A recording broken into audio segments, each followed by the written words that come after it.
Subscribe करें हमारे channel Chishtiya mechanic को और पास वाले बेल आइकन को दबाएं ताकि हमारी वीडियोस आपके पास सबसे पहले। एक बुजुर्ग थे, वो फरमाते हैं कि एक अजमी बुजुर्ग मक्के में मुकीम हो गए। अब जरा ध्यान देना, मक्के में मुकीम हो गए। बहुत बड़े वली थे, वो वली कहलाते थे, बहुत बड़े वली थे। पूरी पूरी रात वो काबे का तवाफ करते थे। कुछ याद रहे न रहे, ये बात जरूर याद रख लेना, और खवातीन तक अगर बात जारी हो तो अल्लाह करे वो भी याद रखे। मक्के में रहते हैं, पूरी पूरी रात काबे का तवाफ करते हैं, कुरान पढ़ने में दिन गुजर जाता है, दिन को रोजा रखते हैं, पूरा दिन रोजे से पूरी रात मक्के में। मक्के की जहां की एक नेकी 1,00,000 नेकी के बराबर। तो वो बुजुर्ग कहते हैं कि उस अजमी बुजुर्ग को, जो इतने नेक थे, मुत्तकी थे, परहेजगार थे, जब मैं सफर के लिए निकला तो मेरे पास सोना बहुत ज्यादा था, थैली भर के सोना था। मैंने सोचा ये बंदा बड़ा नेक है, बड़ा परहेजगार है, अल्लाह का बरगजीदा बंदा है, दिन भर रोजे से रहता है, रात भर तवाफ और तिलावत में मसरूफ रहता है, कितना नेक है, मक्कतुल मुकर्रमा का बाशिंदा है, अल्लाह का वली कहलाता है। तो मैंने अपनी वो सोने की थैली सफर पर जाते हुए उसको सौंप दिया, तुम अपने पास रखो, मैं जब आऊंगा फिर ले लूंगा। खुदा का करना कि मैं सफर पर गया और उसी दरमियान उसका इंतकाल हो गया, उस बुजुर्ग का इंतकाल हो गया। जब मैं वापस आया तो मैंने उसके घर वालों से कहा कि वो फलां का उनका तो इंतकाल हो गया। कहा मैंने अपनी सोने की थैली रखी थी उनके पास, वो मेरी अमानत थी। कहा मैं इस बारे में कुछ भी नहीं पता, मुझे कुछ नहीं मालूम, आपके सोने की थैली के बारे में हमें नहीं पता, उनका तो इंतकाल हो गया। मक्के में इंतकाल हुआ तो तदफीन कहां हुई? मक्के के कब्रिस्तान जन्नतुल माला के अंदर, जिस कब्रिस्तान में दफन होने के लिए बड़े बड़े औलिया दुआ करते हैं। क्यों? हरम की पुष्ट पर है वो कब्रिस्तान। लेकिन कान खोल के सुन लो, वली कहलाने वाला, रात रात भर काबे का तवाफ करने वाला, दिन दिन भर रोजा रखने वाला, वो बुजुर्ग कहते हैं कि मुझे बड़ा गम था कि मेरी सोने की थैली मैंने दी और उसका इंतकाल हो गया, अब मैं क्या करूं? तो मेरी मुलाकात हजरत मालिक इब्ने दीनार से हुई। हजरत मालिक बिन दीनार से मैंने कहा कि हजरत बड़ा परेशान हूं, अब क्या मसला है आपका? कहा कि इतनी बड़ी तादाद में, इतना वजन में सोना मेरे पास था, एक बुजुर्ग को मैंने दिया और उनका इंतकाल हुआ। बहुत बड़ा मुत्तकी परहेजगार, वो वली था, बड़ा परहेजगार था, रात रात भर तवाफ़े काबा में लगा रहता था। अब पता नहीं कहाँ हुआ, वो उसके बच्चे कहते हैं कि हमें कुछ नहीं पता। हजरत मालिक बिन दीनार ने कहा चूंकि हम रहते मक्के में ही है, हजरत मालिक बिन दीनार कहते हैं मक्के में रहते आसान है, तुम कह रहे हो ना कि वो वली था, नेक था, रात रात भर इबादत करता था, दिन को रोजा रखता था। जब जुमा की शबे जुमा आए तो रुकने यमानी और मकाम इब्राहिम के दरमियान जब कोई ना हो, वहां शबे जुमा में आधी रात के बाद वहां खड़े होकर उसका नाम लेकर पुकारना। अगर वो जन्नतियों में से होगा, नेक होगा, वली होगा, तो वो तुम्हें आवाज देगा, वो तुमसे बात करेगा, क्योंकि शबे जुमा में मोमिनों की, जन्नतियों की रूहें रुकने यमानी और मकाम इब्राहिम के पास जमा होती है। अगर बात करना हो तो मौका देखना कि जब कोई ना हो पुकारना, इंशाअल्लाह जरूर वो आपको आवाज लगाएगा। शबे जुमा का इंतजार हुआ, शबे जुमाई निस्फ शब गुजरी, भीड़ छटी, लोग हटे, तो इस शख्स ने, जो दूसरे बुजुर्ग थे, वली थे, उन्होंने आवाज लगाई, ए फुला, मुझसे बात कर, तू कहां है? कोई जवाब नहीं आया, कोई जवाब नहीं आया। जब कोई जवाब नहीं आया तो ये वापस आए, हजरत मालिक बिन दीनार से मिले। मालिक बिन दीनार ने कहा इन्ना लिल्लाहि व इन्ना इलैहि राजिऊन। जिसको तुम वली कह रहे हो अपनी मर्जी से, अपने दिमाग से, अपनी सोच से, अपनी फिक्र से, होता है ना ऐसा, किसी की नेकी परहेजगारी देख करके हम भी उसको वली कहने लगते हैं। वली कहने में किसी को जल्दी मत किया करो, जब तक किसी को मखलूक खुदा अलल ऐलान वली न कहे, आप भी चुप रहे, खुद से किसी को वली न कहे। ये कोई छोटी मोटी चीज नहीं है कि मथुरा के कोई लड्डू है कि ये तकसीम हो जाए और विलायत हो जाए। हजारों साल इबादत करके भी कोई वली नहीं बनता। किसी किसी इबादत देख करके उसको वली ना कहा करे, किसी का सिर्फ तकवा भी देखकर उसको वली ना कहा करे। कभी ऐसा भी हुआ है, बहुत मुत्तकी हुआ है लेकिन वली ना बन सका। और एक बात कहता हूं, किसी के गुनाह देखकर उसको जलील भी ना समझा करें, इसलिए कि जिसको लोग जलील समझते हैं कभी कभी वो भी अल्लाह का वली होता है। इसलिए किसी को जलील कहने में भी जल्दी ना करे, किसी को वली कहने में भी जल्दी ना करे। लोग कह दे फिर आप कहें तो अलग बात है। इसलिए कि कहा गया कि खल्के खुदा की जबान नक्कारा समझा जाता है, नक्कारा खुदा समझा जाता है। फिर सब लोग कहें, जब खुदा किसी को वली बनाता है तो लोगों की जबान पे खुद ही आता है कि ये वली है। लोग कहने लगते हैं उसको। वली की एक पहचान ये भी है कि लोग की जबान बेसाख्ता कहती है ये अल्लाह का वली है, कुदरत कहलवाती है, फाइले हकीकी कहलवाता है कि अल्लाह का वली। आप लेकिन जल्दी न कर। तो कहा कि मालिक बिन दिनार ने कहा जिसको तुम वली समझ रहे थे या वली कह रहे थे वो वली न था। रात रात भर इबादत तो करता था लेकिन वो जन्नती न था। रात रात भर काबे का तवाफ करता था लेकिन वो जन्नती न था। वो अजाब में गिरफ्तार है, जाओ। वो अजाब में गिरफ्तार है, जाओ यमन जाओ। और यमन में एक कुआं है जिसका नाम बीर बरहूत है। यमन में कुआं है जिसका नाम बीर बरहूत है, वहां जाओ और वहां जाकर के आधी रात के बाद आवाज लगाना, ए फुला मुझसे बात कर। फिर देखो तुझसे बात करेगा। दो ही चीज है, या तो रूहें जन्नतियों की यहां मिलेगी या तो जहन्नमियों की रूहें। यही दो जगह है। अगर बात कर रहे हैं तो कर लो। ये आप और मेरे बस की बात नहीं थी, ये औलिया का मामला है। वरना आप भी बीरे बरहूत ढूंढने लगेंगे कि जरा चलो देखें फुला सियासी लीडर कहां पर है।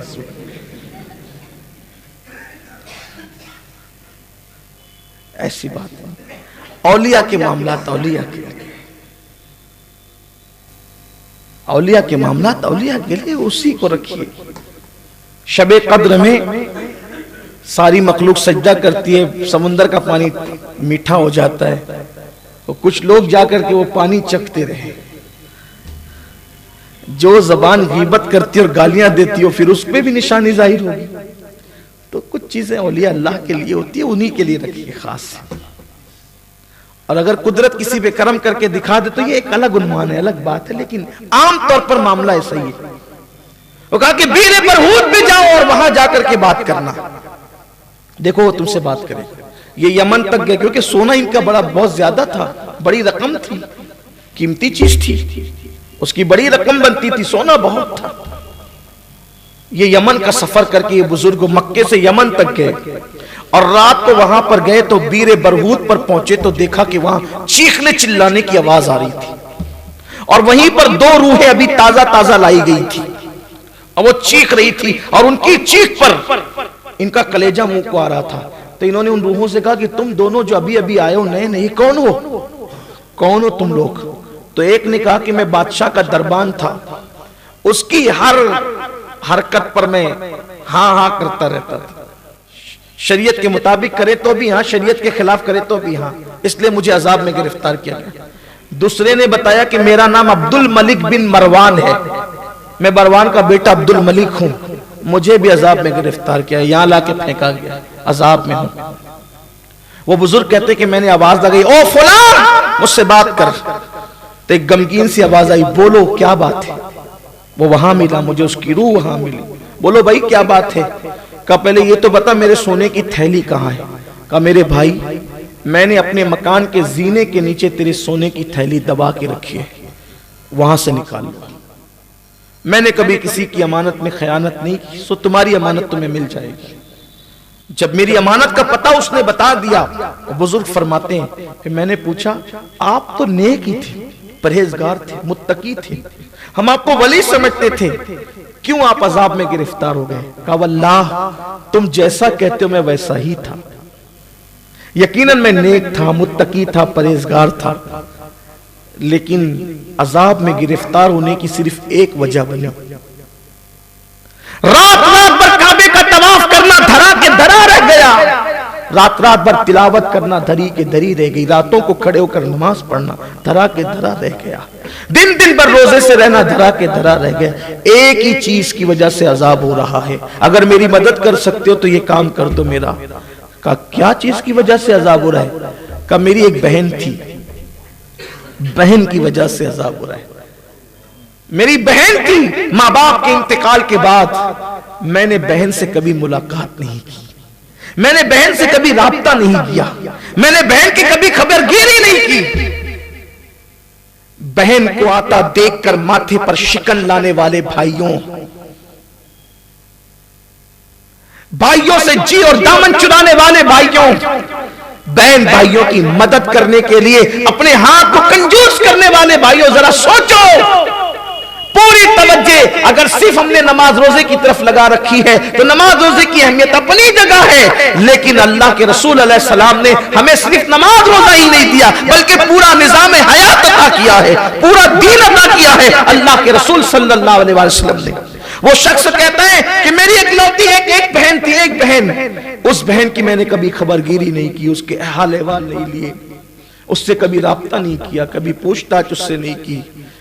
तो जब मेरा इंतकाल हुआ तो मेरे अल्लाह ने मुझसे कहा, तू तो पेट भर के खाता रहा और तेरी बहन भूखी रही, तू तो कपड़े पहनता रहा और तेरी बहन बगैर कपड़ों के फटे पुराने कपड़ों के मोहताजी में जिंदगी गुजारती रही, तू तो पीता रहा अच्छे अच्छे मशरूबात और तेरी बहन अच्छे मशरूब पीने से महरूम रही। सो सिर्फ बहन की हक तलफी करने की वजह से, सिर्फ बहन की हक तलफी करने की वजह से, क्योंकि अल्लाह ने फरमाया अगर कोई रोजाना रोजा रखे और हर रात इबादत करे लेकिन अपने बहन भाई के हुकूक अदा ना करे, सिला रहमी ना करे, तो मैं उसकी नेकियों को जाय कर देता हूं, उसको अजाब में गिरफ्तार करता हूं। क्योंकि रिश्ते अल्लाह ने पैदा किए हैं। तो उस कुएं से आवाज आई, सिर्फ बहन की हक तलफी, उससे पूछताछ, खैर खैरियत कभी नहीं ली बहन की, छोड़ दिया उसको। और बहन को छोड़ के आया कहां? मक्के में रहने के लिए। बहन को छोड़ के ससुराल नहीं गया था, बहन भाई को छोड़ करके किसी अलग गोशे आफियत में नहीं गया था, बल्कि बहन को छोड़कर मक्का अल्लाह के घर, अल्लाह के हरम में मुकीम था। मैं ये नहीं कह रहा है कि बहन भाइयों से कोई अलग नहीं रह सकता, ये नहीं है, अलहदा रह सकते हो, बल्कि बाज मर्तबा अलहदा रहने में फायदा ज्यादा है। पर्दे का एहतमाम और सारी चीजें वो एक अलग तफसील है, लेकिन अलहदा रहकर भी बहन भाइयों की खबरगिरी तो की जा सकती है ना। जहां मकानात अलग अलग हुए, कोई खबरगिरी भी नहीं, कोई ताल्लुक भी नहीं, हत्ता कि ईद पर तक भाई भाई नहीं मिलते हैं, दूसरों से मिलते, वो उधर जा रहा है, वो उधर जा रहे हैं। वो शख्स कह रहा है जो मक्के में मुकीम था, मक्के में इंतकाल हुआ, जन्नतुल माला में दफन हुआ, वो कहता है कि बहन की हक तलफी की वजह कभी खबरगिरी नहीं की, अजाब में मुब्तला हूं। अब एक ही सूरत है, नमाजें परफेक्ट है, नमाजें पढ़ी है, रोजे रखे, सब रखे, बस एक ही गुनाह है कि मेरी बहन का मैंने हक मार दिया, उसकी खैर खैरियत नहीं की, उसकी हक तलफी की है। जाओ, अगर वो मुझे माफ कर सकती है तो उससे माफी करवा लो, अगर वो माफ कर देगी तो मैं यहां से निकाल के जन्नत में दाखिल कर दिया। वो बुजुर्ग फरमाते हैं, फिर मैं पहले उसके घर गया कि वाकई ये बात सही है कि नहीं। जब मैंने उसके जीने के नीचे खोल करके देखा तो मुझे मेरी सोने की थैली मिल गई। वापस फिर मैंने अजम का सफर किया और उसकी बहन को जाकर के मैंने देखा तो बड़ी बुरी हालत में उसकी बहन थी, फटे पुराने कपड़े और भूख और प्यास की शिद्दत में वो डूबी हुई थी। उसका हाल देख करके मुझे रोना आ गया। मैं आपसे पूछना चाहता हूं, आप सही कहना, क्या ये घर घर की कहानी नहीं? क्या ये हर घर की कहानी नहीं? आज हमारी बहनों के साथ अपना सलूक क्या है? आज हमारे भाइयों के साथ अपना सलूक क्या है? हमारे मामुओं के साथ, चचाओं के साथ हमारा सलूक क्या है? बस एक बात जाते जाते इतना कहना चाहता हूं, आखिरी में हम ये कहते हैं यार मैं तो सबका करता हूं, लेकिन वही जो है वो मेरे साथ बदसलूकी करते हैं। इस पर भी मेरे आका ने फरमाया, मोमिन की शान ये है जो तुझसे दूर भागे तो उसके करीब जा, जो तुझे तोड़े तो उसको जोड़, जो तुझे महरूम करे तो उसको अता कर। हम पर जो लाजिम किया हमारे नबी ने है, हम उसको पूरा कर दें, वो करे न करे वो उसके जिम्मेदार है।